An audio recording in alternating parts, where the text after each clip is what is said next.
So let's pray muna po bago tayo mag-start. Panginoon, salamat po sa napakagandang pagkakataon na muli ipinagkaloob po ninyo sa amin para po kami po ay magpanalanginan at patuloy po na magpaalalahanan. Salamat po sa panibagong buhay na meron po kami sa bagong umaga na inyo pong pahiram sa amin at sa mga blessings na muli po ninyong ibubuhos sa amin para po matugunan ang aming pong mga pangangailangan sa araw po na ito. Nawa po ay patuloy na samahan niyo po kami sa buong maghapon. Ilayo kami sa kapahamakan, protektahan niyo po kami at ang patuloy po nawa ng pangalan ninyo ang maitaas namin sa aming po mga buhay sa buong maghapon ito. Ang inyong pagpapala sumagana sa amin, Jesus' mighty name. Amen. So, amen po mga kapatid. At sa oras po na ito, ang ating pagsasalu-saluhan ay mula po sa aklat ng Santiago. Ayan. Tingnan natin. Wait po.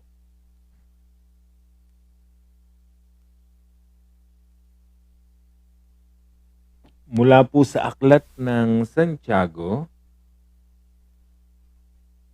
chapter 4, verses 2 and 3. So yan ang ating text on today. Babasahin ko.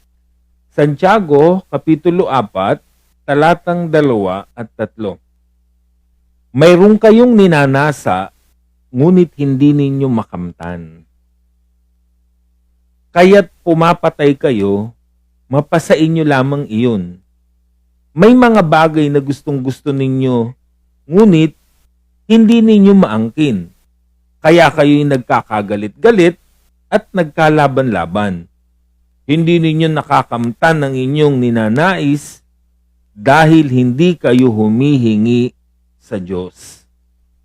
At humingi man kayo, wala rin kayong natatanggap dahil hindi tama ang inyong layunin. Humihingi kayo upang mapagbigyan ng inyong kalayawan. So papuri sa Panginoon sa pagbasa pa lamang po ng kanya pong mga salita. So hindi mahirap intindihin yung mga verses. Hindi siya mahirap intindihin. Ito'y tumutukoy sa isang tao na hindi tumatanggap. Meron siyang gusto, meron siyang ninanais, meron siyang desire, meron siyang mga hinahangad sa kanyang buhay, pero hindi niya nakakamtan. So yun yung konteksto ng verse natin. So lahat ng kanyang nais, lahat ng kanyang gusto't hangarin, hindi niya nakukuha. Bakit kaya?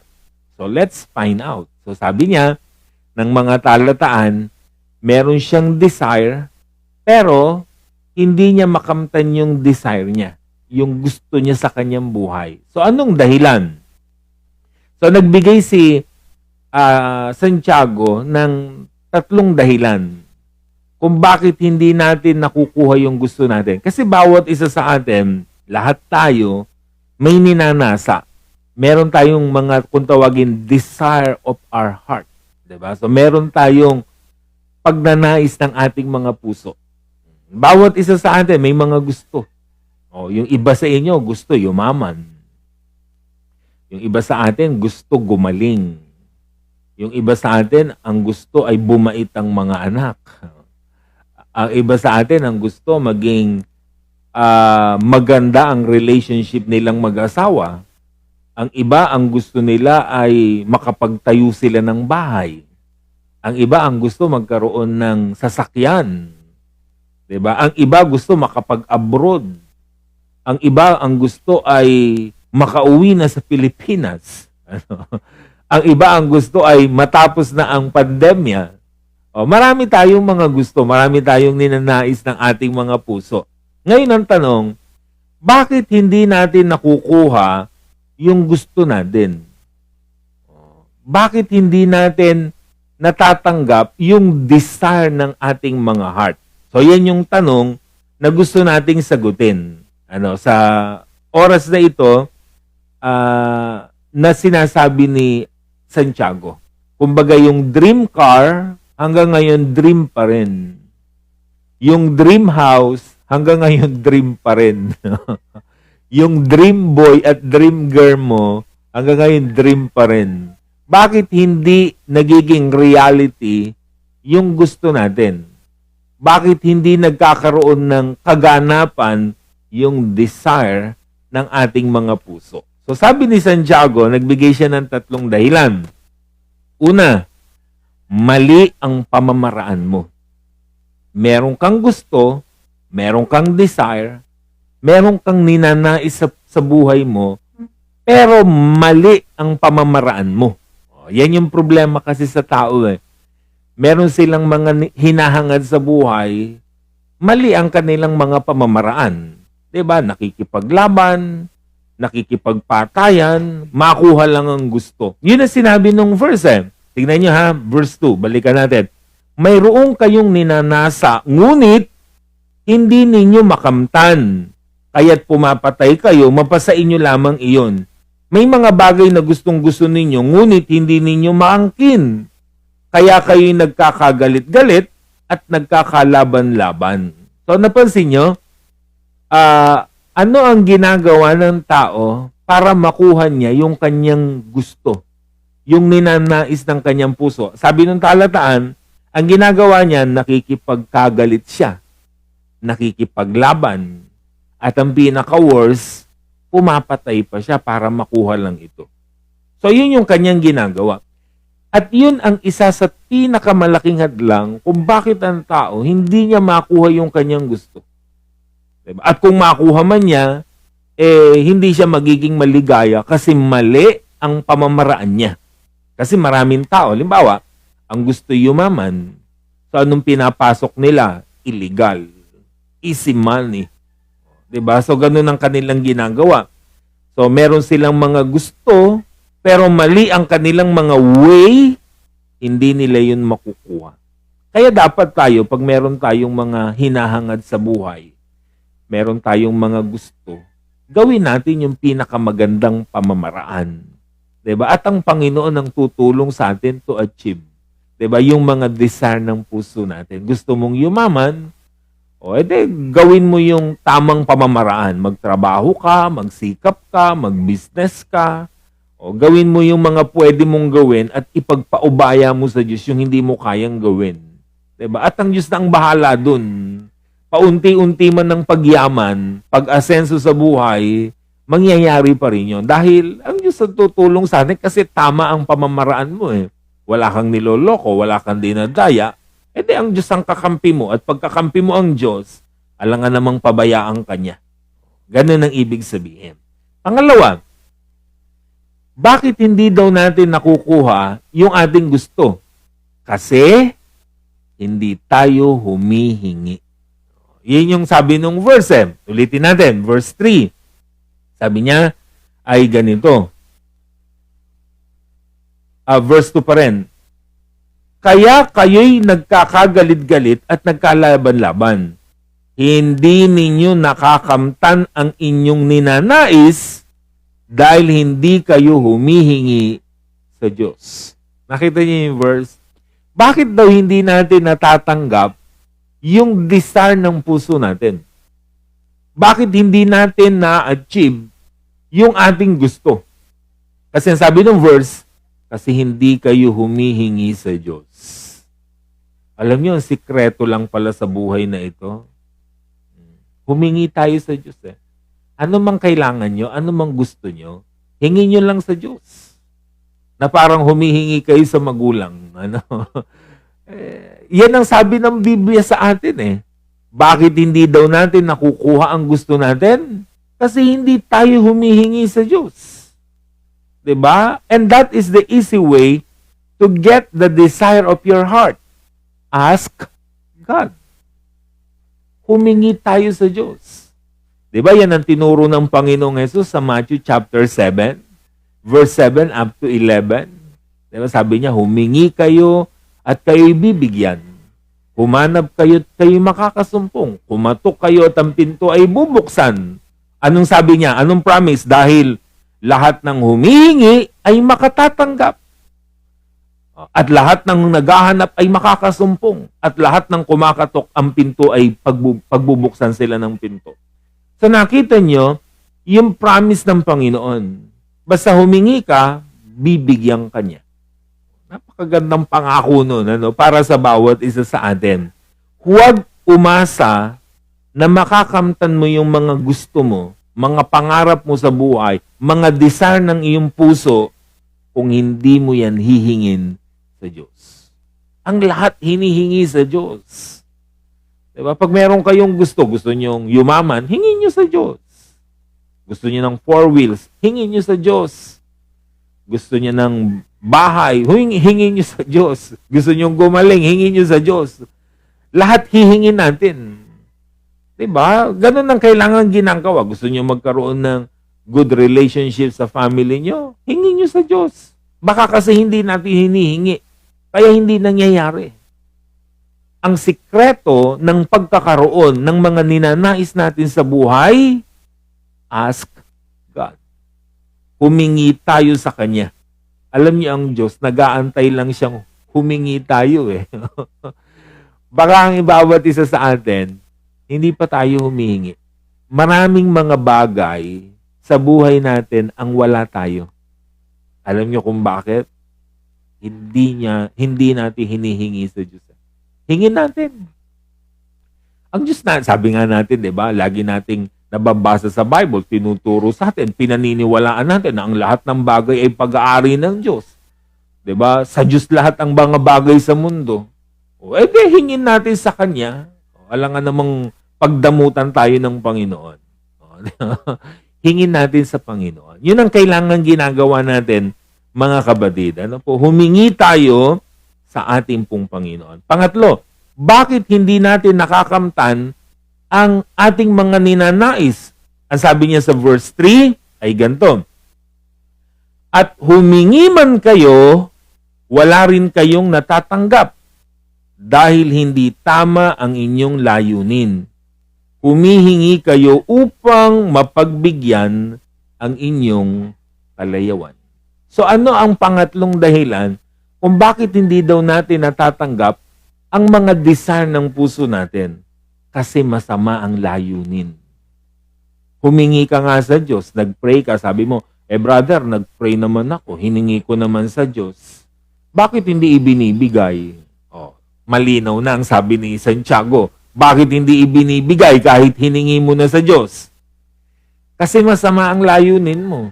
Alam ng Diyos kung anong laman ng puso natin at kung bakit natin hinihingi yun. At alam niya na kapag ibinigay niya yon, masama ang magiging mangyayari sa buhay mo. Kaya hindi na lang niya ipapahintulot na ibigay. Kasi masama ang layunin, masama ang laman ng puso natin. Kasi gagamitin lang siguro natin sa pagyayabang. Diba? Gagamitin lang natin sa pang-aapi ng mga tao sa paligid. O bakit hindi ka pinayayaman? Kasi baka pag yumaman ka, maging mapang-api ka. Kahit hinihiling mo na sa Diyos na guminhawa ang buhay mo, hindi na guminhawa, kasi baka meron kang gustong paghigantihan, meron kang gustong abihin, meron kang gustong pagyabangan, di ba? Baka ganun ang layunin ng puso natin. Dapat kasi malinaw ang layunin ng puso natin. Listen, mga kapatid, gusto mo bang matanggap ang ninanais ng puso mo? Sabihin mo sa Diyos kung anong layunin mo kung ba't mo hinihingi. Gusto mo, Lord, gusto ko po magkaroon ng 4 wheels. Sabihin mo kung bakit. Baka naman kasi ang layunin mo, kaya gusto mong humingi ng 4 wheels para mayat mayan. Nasa biyahe ka, punta ka ng punta kung saan, gala ka ng gala. Diba? Nakalimutan mo na tuloy magsimba dahil puro ka na lang gala kahit linggo. Sabi ng Panginoon, mali ang layunin mo. Ayoko niyan. Hindi ko ibibigay yan sa'yo. Gusto mong ma-promote sa trabaho, 'di ba? Bakit? Baka masama ang layunin mo, kaya hindi ibigay ng Diyos. Kapag meron tayong hinihingi sa Diyos, listen, ang pinakamabuting niyong gawin, ilahad ninyo ang layunin ninyo. Sabi mo, Lord, gusto ko po ng ganito. Kasi po gusto ko po ganito ang gagawin ko, etc. etc. Sabihin nyo ang layunin. Huwag kayong basta hingi ng hingi na sasabihin nyo, Lord, sana po ma-promote ako. Sana po bigyan nyo po akong gano'n. Sana po bigyan nyo akong ganyan. Huwag ganun. Pag hihingi ka sa Diyos, sabihin mo kung bakit. Kasi mas madaling ibigay kung tama ang layunin ng puso ng bawat isa sa atin. So, ang tanong, ganito. Gusto nyo ba na matanggap ang ninanais ng inyong puso? Gusto nyo bang makamta ng mga pangarap nyo sa buhay? Gusto nyo bang ma-receive ninyo yung mga ninanais ninyo sa buhay na ito? Tatlong sikreto ni Santiago na sinasabi, baligtarin natin. Una, huwag kang mag-shortcut. Gawin mo ang pinakamabuting pamamaraan. Yung sabihin natin, tamang pamamaraan. Huwag kayong gagamit ng masamang pamamaraan. Ang lagi nating gagawin is the best way, the God's way. Yung gusto ng Panginoon, yung pamamaraan ng Panginoon, not my way, but God's way. Yung gusto ng Panginoon. Diba? Yan yung dadaanan natin. At pag yan ang ginawa natin, imposibleng hindi natin makamta ng mga ninanais natin kasi tama ang pamamaraan natin. Pangalawa, humingi tayo lagi sa Diyos. Anong gusto nyo? Anong kailangan nyo? Hingi nyo sa Diyos. Humingi lang tayo sa Kanya. Yan ang sikreto. Sabi ng Bible ba't hindi tayo nakakatanggap? Kasi hindi kayo humihingi. Ang promise ng Bible, humingi kayo sa Diyos at kayo ay bibigyan. That is a promise.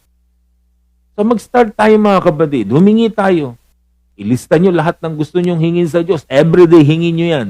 Makikita nyo, isa-isang ibinibigay ng Diyos yung mga gusto natin at mga desire ng ating pong mga puso. And of course, number 3, tell the Lord your purpose. Bakit mo gusto yan? Diba? So sabihin nyo sa Panginoon, bakit natin gusto yung hinihiling natin sa Kanya?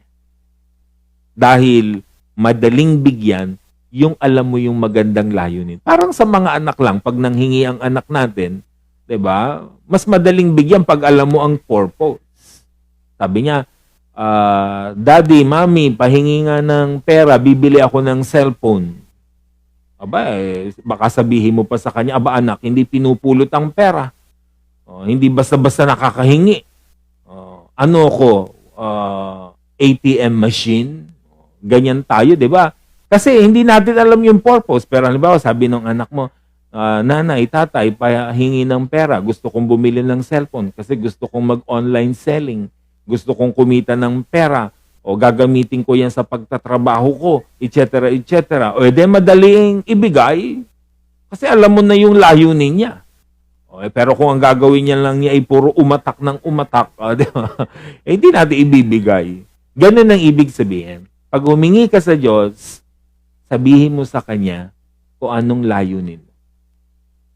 Ibibigay niya yan sa iyo. Basta maganda ang laman ng ating pong mga puso. So, yan ang lesson natin for today. Humingi lang tayo ng humingi sa Diyos. Ang Bible, ini-encourage niya tayo lagi to pray, to ask God. Yan ang laging encouragement niya sa atin. Tayo lang naman ang parang hindi humihingi talaga. Occasional lang paghingi. At kung minsan baka nahihiya tayong humingi. Huwag kayong mahiyang humingi sa Diyos. Yan ang sabi niya Humingi kayo at kayo bibigyan. Diba? So siya mismo ang nag-i-encourage sa atin na lumapit tayo sa Kanya at humingi tayo sa Kanya. So muli, nawa na pagpala tayo ngayong umagang ito sa ating pong mga paksa na tinalakay sa oras po na ito. So, ang pagpapala ng Panginoon ay sumagana sa inyong lahat. So, tayo muna po ay magkaroon ng pananalangin. So, silent prayer po muna tayo mga kapatid. Tayo pong lahat, inanyayahan kong magkaroon ng silent prayer para po sa mga gawain po ng church na kinabibilangan natin. Kung meron tayong mga kaibigan, kapatid sa ibang lugar, pag-pray nyo ang church ninyo. So sa atin dito sa Cardona, tayo po'y sama-samang manalangin para sa Cardona Church of Christ sa kanyang mga gawain, sa kanyang mga online and face-to-face na gathering. Sa araw ng linggo, muli tayong magbubukas ng pananambahan. Ipanalangin natin maging matagumpay ito, maging safe ang lahat, at patuloy na ang pag-iingat ng Panginoon ay sumaatin. So ipag-pray natin ang worship service natin sa Sunday na magtuloy-tuloy na ito. At yung ating mga online devotion and mga prayer meetings. So let's pray silently, mga kapatid. Panalangin natin ang Cardona Church of Christ.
Let's pray po, mga kapatid. Panginoon naming Diyos na makapangyarihan sa lahat, thank you po sa inyo pong pag-iingat, pagpapala sa amin at pagbibigay ng pagkakataon na magsama-sama po kami sa aming pong morning devotion kahit po online. Thank you po sa mga anak po ninyo na naging bahagi ng morning devotion na ito. I-bless you po sila kasama po ng lahat pa ng makakapanood ng replay po nito. Ready we go. Isa